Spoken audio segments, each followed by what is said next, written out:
vasos de pressão que trabalham com vácuo, né? Hoje em dia tem muito isso nas indústrias e o pessoal tem muitas dúvidas sobre esse tipo de equipamento que trabalha com vácuo ou pressão negativa, né? A gente fala que a pressão interna e pressão externa. Nesse caso aqui, o código ASME trata esses equipamentos como pressão externa, porque realmente, né, é como se fosse uma pressão externa. Tem muitos equipamentos nas indústrias que trabalham com pressão negativa.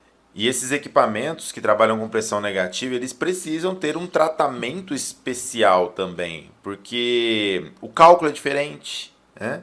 Os processos também são diferentes. E dentro dos meus mais de 20 anos de experiência, eu já participei de muitas inspeções, já fiz muitas inspeções de equipamentos como esse. E, cara, é assim, só para a gente entender e falar alguns exemplos, né? Nós temos aí, por exemplo, dentro do próprio setor sucroalcooleiro, né? Que é o setor sucroenergético, que é as usinas de açúcar e etanol, existem ali alguns equipamentos que trabalham com vácuo, né? Então eu tenho um exemplo, as caixas de vácuo, a gente estava falando sobre isso agora há pouco, né? Tratando desse assunto para um dos nossos clientes que vai fazer alguns reforços, justamente para evitar qualquer tipo de colapso, né? Porque as caixas de evaporação, elas trabalham com vácuo, é bem pequeno, né? 0,6 a 0,8, né? 0,6 a 0,8 negativo. Mas, né, como eles são equipamentos de grande porte, de 1.600, 2.000, 2.500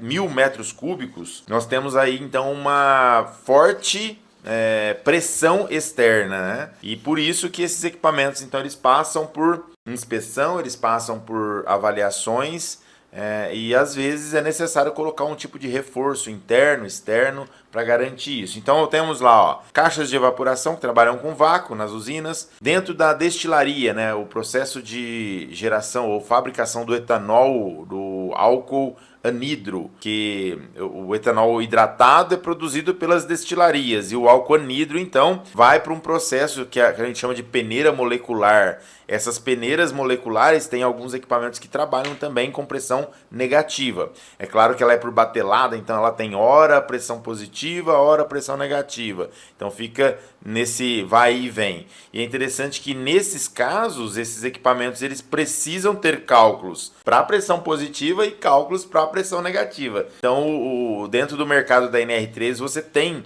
esse tipo de equipamento que precisa de um tratamento especial. E os dispositivos de segurança desses equipamentos também são diferenciados, né? Então você tem lá, por exemplo, a válvula quebra-vácuo, que é uma válvula que ela trabalha ao contrário, né? Ela vai permitir a entrada de ar, né, ou de oxigênio dentro do equipamento, caso seja solicitado essa pressão. Então, assim, dentro desse mundo de equipamentos, né, que a NR13 traz para as indústrias, existem milhares de equipamentos que trabalham com pressão negativa.